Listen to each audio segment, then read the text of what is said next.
Assalamualaikum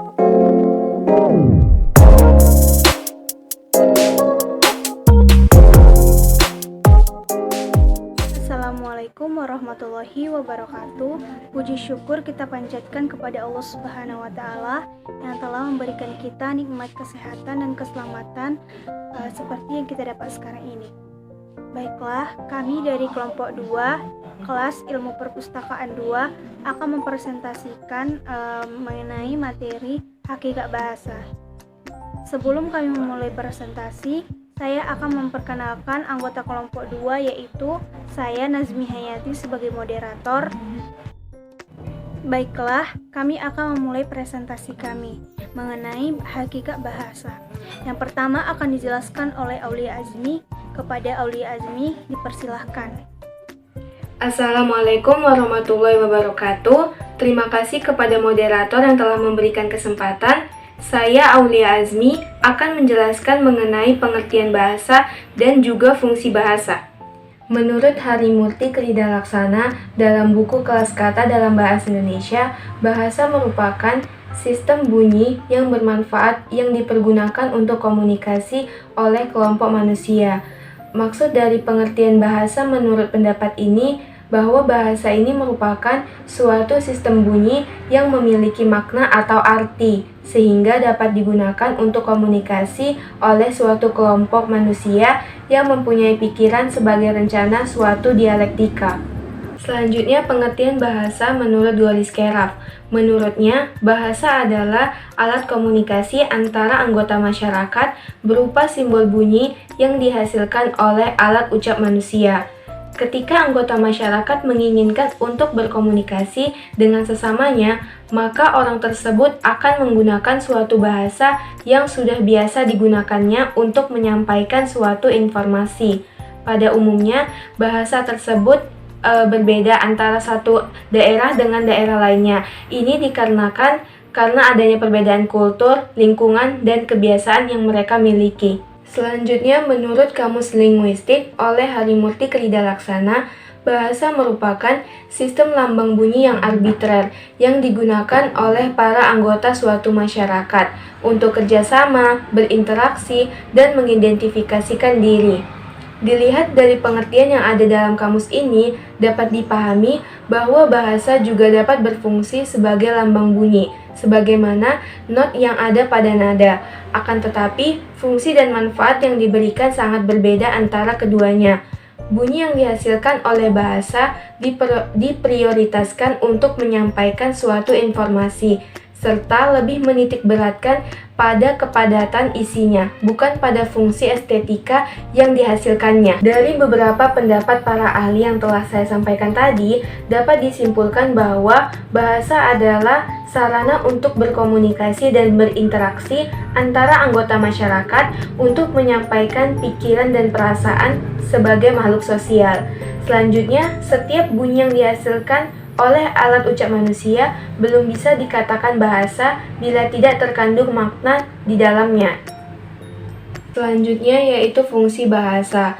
Yang pertama, fungsi bahasa yaitu fungsi informasi. Maksudnya yaitu fungsi untuk menyampaikan informasi timbal balik antara anggota keluarga ataupun anggota masyarakat. Berita, pengumuman, petunjuk, pernyataan lisan ataupun tulisan melalui media massa atau media elektronik merupakan wujud fungsi bahasa sebagai fungsi informasi. Bahasa juga berfungsi untuk mengkomunikasikan informasi baru. Dengan bahasa, orang dapat saling memberi informasi, baik berupa berita tentang peristiwa, berupa ilmu, dan teknologi. Yang kedua, fungsi ekspresi diri. Bahasa adalah alat untuk mengungkapkan perasaan, sikap, gagasan, emosi, atau tekanan perasaan seseorang. Bahasa sebagai alat mengekspresikan diri ini dapat menjadi media untuk menyatakan eksistensi atau keberadaan diri, membebaskan diri dari tekanan emosi. Yang ketiga, fungsi adaptasi dan integrasi, yaitu fungsi untuk menyesuaikan dan membaurkan diri dengan anggota masyarakat. Kita sebagai makhluk sosial perlu untuk berintegrasi dengan manusia di sekelilingnya, dan dengan bahasa kita dapat saling bertukar pengalaman dan menjadi bagian dari pengalaman tersebut, serta memanfaatkannya untuk kehidupan. Selanjutnya yang keempat, yaitu fungsi kontrol sosial, yaitu bahasa berfungsi untuk mempengaruhi sikap dan pendapat orang lain. Dan apabila fungsi ini berlaku dengan baik, maka semua kegiatan sosial akan berlangsung dengan baik. Bahasa sebagai kontrol sosial maksudnya adalah bahwa bahasa dapat mempengaruhi sikap, tingkah laku, serta tutur kata seseorang. Intinya, bahasa ini berfungsi sebagai alat komunikasi antar sesama manusia. Dari penjelasan mengenai pengertian bahasa dan fungsi bahasa, dapat disimpulkan bahwa bahasa berperan penting dalam segala aspek kehidupan.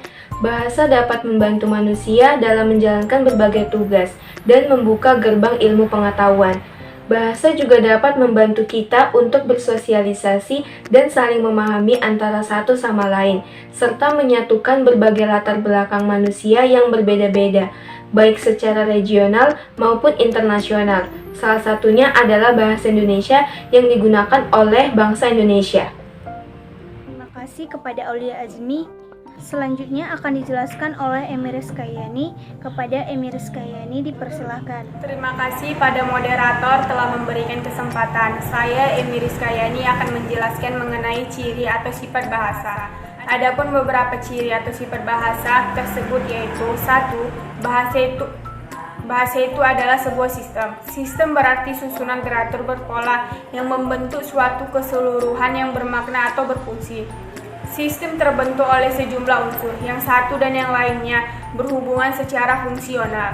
Bahasa terdiri dari unsur-unsur yang secara teratur tersusun menurut pola tertentu dan membentuk suatu kesatuan. Sebagai sebuah sistem, bahasa itu bersifat sistematis dan sistemis. 2. Bahasa itu berwujud lambang. Lambang dengan berbagai seluk-beluknya dikaji orang dalam bidang kajian ilmu semiotika, yaitu ilmu yang mempelajari tanda-tanda yang ada dalam kehidupan manusia. 3. Bahasa itu berupa bunyi. Bunyi adalah kesan pada pusat saraf sebagai akibat dari getaran gendang telinga yang bereaksi karena perubahan dalam tekanan udara. Bunyi bahasa adalah bunyi yang dihasilkan alat ucap manusia. 4. Bahasa itu bersifat arbitrer. Kata arbitrer bisa diartikan sewenang-wenang, berubah-ubah, atau tidak tetap. Yang dimaksud dengan istilah arbitrer itu adalah tidak adanya hubungan wajib antara lambang bahasa yang berwujud bunyi itu dengan konsep atau pengertian yang dimaksud oleh lambang tersebut. Jika ada hubungan antara lambang dengan yang dilambangkannya itu, maka seseorang yang tidak tahu bahasa tertentu akan dapat menebak makna sebuah kata apabila dia mendengar kata itu diucapkan. 5. Bahasa itu bermakna. Salah satu sifat hakiki dari bahasa adalah bahasa itu berwujud lambang. Sebagai lambang, bahasa melambangkan suatu pengertian, suatu konsep, suatu ide, atau suatu pemikiran yang ingin disampaikan dalam wujud bunyi itu. Maka dapat dikatakan bahwa bahasa itu mempunyai makna. 6. Bahasa itu bersifat konvensional. Meskipun hubungan antara lambang bunyi dengan yang dilambangkannya bersifat arbitrer, tetapi penggunaan lambang tersebut untuk suatu konsep tertentu bersifat konvensional, yang artinya semua anggota masyarakat bahasa itu memenuhi konvensi bahwa lambang tertentu itu digunakan untuk mewakili konsep yang diwakilinya. Terima kasih. Terima kasih kepada Emiris Kayani atas penjelasannya. Selanjutnya akan dijelaskan oleh Adinda Syafutri. Kepada Adinda Syafutri dipersilahkan. Terima kasih kepada moderator. Saya Adinda Syafutri akan melanjutkan pembahasan materi mengenai ciri-ciri sifat bahasa. 7. Bahasa bersifat unik.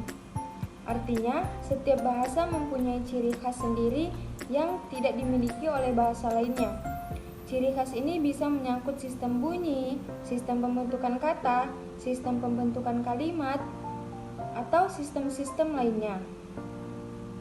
2. Bahasa bersifat universal. Artinya, ada ciri-ciri yang sama yang dimiliki oleh setiap bahasa yang ada di dunia ini. Misalnya, ciri universal bahasa yang paling umum adalah bahwa bahasa itu mempunyai bunyi bahasa yang terdiri dari vokal dan konsonan. 9. Bahasa bersifat produktif. Artinya, Meskipun unsur-unsur bahasa itu terbatas, tetapi dengan unsur-unsur yang jumlahnya terbatas itu dapat dibuat satuan-satuan bahasa yang tidak terbatas. Contoh, huruf yang terdiri dari A, H, N, T, dan U dapat membentuk kata Tuhan, hutan, hantu, dan tahun. 10. Bahasa itu bervariasi. Anggota masyarakat suatu bahasa biasanya terdiri dari berbagai orang dengan berbagai status sosial dan latar belakang budaya yang tidak sama. Karena perbedaan tersebut, maka bahasa yang digunakan menjadi bervariasi. Ada 3 istilah variasi bahasa, yaitu 1. Idiolek. Idiolek yaitu ragam bahasa yang bersifat perorangan. 2. Dialek. Dialek yaitu variasi bahasa digunakan oleh sekelompok anggota masyarakat pada suatu tempat atau waktu. 3. Ragam. Ragam yaitu variasi bahasa yang digunakan dalam situasi tertentu. Misal, ragam baku dan tidak baku. 11. Bahasa itu bersifat dinamis, yaitu berubah-ubah. Maksudnya adalah bahasa selalu bisa mengikuti perkembangan sesuai zamannya. Karena kegiatan manusia dalam bermasyarakat selalu berubah, maka bahasa menjadi ikut berubah, menjadi tidak tetap. Perubahan itu dapat berupa pemunculan kata atau istilah baru. Contoh, dahulu hanya dikenal dengan kata sulit, selanjutnya berkembang menjadi kata sukar. 12. Bahasa itu manusiawi. Karena bahasa itu tidak dimiliki oleh binatang. Binatang memang berkomunikasi, tapi tidak memiliki sistem atau hakikat yang sangat kompleks seperti yang dimiliki oleh manusia. Alat komunikasi binatang bersifat tetap atau dinamis, sedangkan alat komunikasi manusia bersifat produktif dan dinamis. Terima kasih. Terima kasih kepada Dinda Syaputri atas penjelasannya. Baiklah, saya akan menjelaskan mengenai kedudukan dan fungsi bahasa. Maksud dari kedudukan bahasa itu adalah status relatif bahasa sebagai sistem lambang nilai budaya yang dirumuskan atas dasar nilai sosialnya. Sedangkan fungsi bahasa itu adalah nilai pemakaian bahasa tersebut di dalam kedudukan yang diberikan. Dalam kedudukan bahasa memiliki 2 posisi sebagai bahasa nasional dan sebagai bahasa negara. Dalam bahasa nasional memiliki fungsi sebagai lambang kebanggaan dan kebangsaan, identitas nasional, alat penghubung antara warga, daerah, dan budaya, serta alat pemersatu antara suku, budaya, dan bahasa di Nusantara. Sedangkan dalam bahasa negara memiliki fungsi sebagai bahasa resmi kenegaraan, bahasa pengantar pendidikan, alat penghubung tingkat nasional, dan alat pengembang kebudayaan, serta ilmu pengetahuan dan teknologi. Terima kasih. Sekianlah presentasi dari kami. Semoga dengan presentasi ini dapat menambah wawasan teman-teman sekalian. Jika ada tutur kami yang kurang berkenan di hati teman-teman, mohon untuk dimaafkan. Sekian, Assalamualaikum warahmatullahi wabarakatuh.